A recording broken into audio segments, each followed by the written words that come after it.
They all want this, as multiple teams across the NBA are looking at the Toronto Raptors record and saying they are going to be sellers at the trade deadline. And Jakob Poeltl is one of the biggest names in terms of that teams are interested in, according to recent reports and rumors. And the Warriors continue to be linked to the Raptors. So we'll discuss that, including the latest developments on Ulrich Chomche, as he is one of the more interesting prospects the Raptors have had in recent seasons. And now with the departure of Brandon Carlson, there's more opportunities opened up for Ulrich Chomche to really develop and have opportunity to play out there in the G League. So we'll break down how he's been performing as of late. So lots of stuff to dive into in this video. But before we do, we have an exciting announcement, as this video is brought to you by Rentals.ca, who are proud supporters of Team Canada. And while they've been supporting our national team defend their home court in international competition, they've also been helping thousands of Canadians find their home floor all across the country, whether you're in Toronto, Vancouver, Montreal, Calgary, Halifax, Winnipeg, Mississauga, Edmonton, Victoria, St. John's. From coast to coast,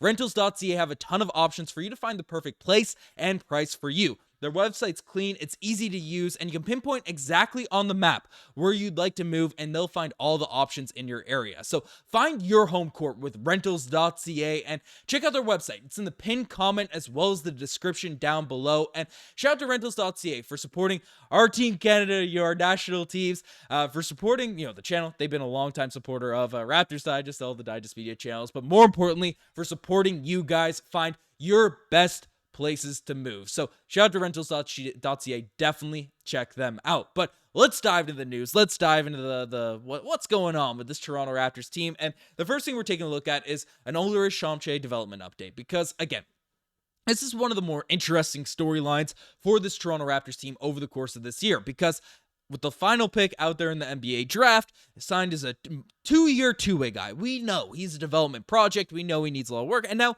he's getting more opportunities with the original starting center of the Raptors 905 getting signed up by the Oklahoma City Thunder. So, he's had a couple breakout games over there, especially with the departure, the extra minutes and stuff, but haven't really heard much about how he's playing, unless you've been really locked in on the Raptors 905. So figured I'd give a little update out here on Ulrich Chomche, because again, the stats haven't been, at a crazy, just otherworldly level. He's had a couple games, over the 905, since, those crazy breakout performances that have been all right? So basically in 20 minutes of action, dealt with a ton of foul trouble, a recent L for this Raptors team, but put in 4 points, 5 rebounds, put in four turnovers, 5 fouls. Like, it was 4 points, 5 rebounds, 4 turnovers, 5 fouls.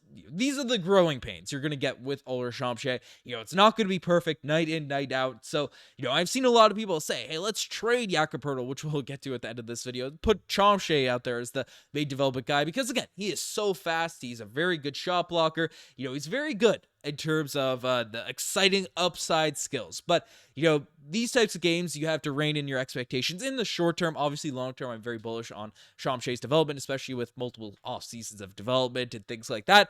But, these types of games kind of pop up out there in the 905, and it's growing pains. And that's why you want him to be able to get those runs, get those learning opportunities with this, 905 group. But again, did have a little bit of a better game, in the recent week as well. 5 for 5 from the field, which is good to see. End up having 12 points, 2 blocks in that one, 5 rebounds, 1 assist, 1 turnover and stuff. No personal fouls, which is nice sort of switch up change. And this was in a Raptors 905 win, 20 minutes for Ulrich Chomche. So, defending without fouling, using his speed, using his athleticism in a very disciplined way. So, you're not getting those calls, not getting those, raw center calls that all these young players end up getting.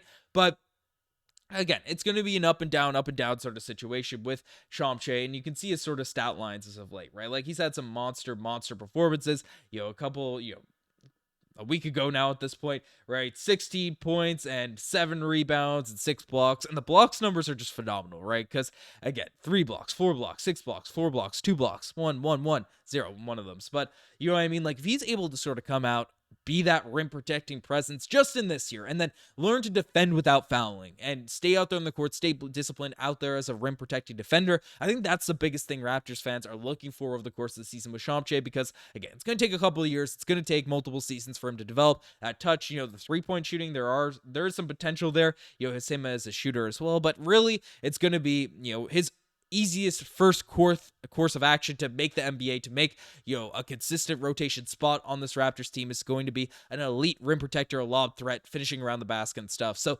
those are the things Raptors fans are looking for, and it's definitely an up and down, a roller coaster ride in terms of progress for an Ulrich Chomche, but, just wanted to kind of give a little update, a little insight in terms of Chomche, especially leading into our next topic, our next thing discussion, because Raptors center Jakob Poeltl is highly coveted by rival teams. That's the truth. That's the reality of stuff that's going on, and it makes sense. So you look at the stats for Jakob Poeltl over the course of the season. He has been a monster. He has been a beast for this team. Even with these stats are after he had his low scoring performance, against 0 points against the New Orleans Pelicans, but over the course of the season has been averaging 16 points per game, 12 rebounds, 2.5 assists, 1.3 blocks, 1.1 steals, and has just been a real menace out there on the defensive end for this Raptors team. Really, when he's not in the lineup, you can see the rim protecting presence. It's a tough spot to be in, and Jakob Poeltl has been crucial. He's only 29 years old, and there's a split amongst Toronto Raptors fans I've been noticing going out online about what Masai Ujiri should do. It's, hey, Jakob Poeltl's been so good. He's not old and, imminently going to fall off a cliff in terms of his skill set, development, all that type of stuff. Keep this guy around. He's been really, really solid. He's really complimenting these guys a lot more than people would expect, even though he doesn't shoot that, he's not a floor spacing big man. He's not like a lob threat, Scottie Barnes, people throw lobs down and finish stuff that at that point. Jakob Poeltl's really carved out a really nice role, a really nice reach, and has been super, super effective for this Raptors squad out here on this team. So that's the one direction. That's where I'm kind of leaning at now with how he's playing, but there's also the direction where people are saying, hey, guys, let's be real. We're out here this season. There's other teams doing it. The Nets should be taken off this list, but there's a lot of teams trying to capture a flag this year, and the Raptors should be moving more in that direction. You trade Jakob Poeltl, you end up bottoming out to an even greater extent, and you can also net a serious return from him out there on that front. So that's the kind of divide. That's where a lot of Raptors fans have been, and then basically, there's a lot of interest out there in the market. And, as I sort of open this thing up with, everybody kind of wants this from Jakob Poeltl, and so do the Golden State Warriors beat reporters, these, Warriors fans. They're saying, as well as the young squad has played, when approaching the trade deadline and the front office feels like they need to shake things up, they could become sellers. And if that's the case, the Warriors will inquire about what it would take to bring in a guy like Poeltl. While the Raptors would likely have a high price tag on him, Jakob Poeltl could provide the Warriors with some much-needed height, floor spacing ability when into the rotation. So again, not floor spacing ability in terms of he's going to spread the floor knocking down threes, but he's going to be a guy that certainly, can get into the dunker spot, that can get into those pocket areas. Floor spacing in terms of being in the dunker, not the three-point shooting aspect. That's what I imagine, because obviously Jakob Poeltl's not doing anything to shoot three-point shots, but basically, that's why the Golden State Warriors would kind of be intrigued, would kind of be interested, to come out there, add some depth at the center position, because the Warriors are a really good team. They're second in the Western Conference right now as recording, and are a team that could use some extra front court depth. So, again, for the people that are in the trade Jakob Poeltl hive saying, hey, let's sell high on this, personally, I'm not even contemplating a trade unless we're getting multiple firsts for Jakob Poeltl right now. He's on a multi-year contract. He's not like an imminent free agent that has a desire to leave. He's bought into this team. He has a really nice role with the squad. Now, again, there might be concerns about after next offseason, hey, how much money is he going to cost? Especially with Scottie Barnes contracts, RJ Barrett's contracts, Immanuel Quickley's becoming expensive, right? And then you have Gradey Dick, all these young players to think about. So that is something to discuss, and we'll see how the draft. That's a long ways away here now at this point. But if a trade were to go down, like a hypothetical that we could throw out there, cooking up the trade machine, especially where DeAnthony Melton is dealing with injury right now, we could take a look at this and say, hey, if I can bring up the right screenshot, right? Jakob Poeltl going to the Golden State Warriors. In return, the Raptors getting DeAnthony Melton, who is essentially a non-factor this year. Torres ACL is going to be out for the rest of the season. Gary Payton II, who has been solid this season. We've already discussed him on previous videos, but it's not going to be a crazy impact player, I'd imagine, in the short term.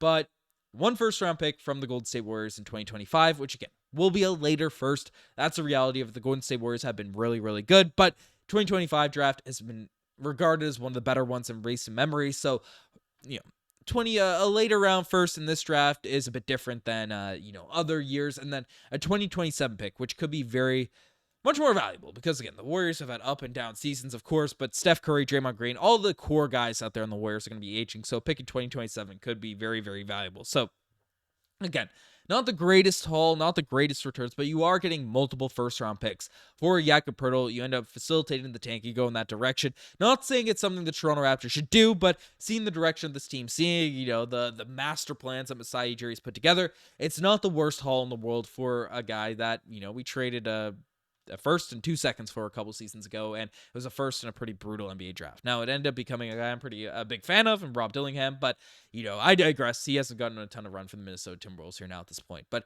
let me know what you guys think about the possibility of trading Jakob Poeltl, the thoughts of Ulrich Chomche's development. Do we trade Poeltl, start Chomche, let him just run wild out there for this Raptors team? I want you guys to let me know. Anyways, you guys are the best. I'm signing out. Cheers.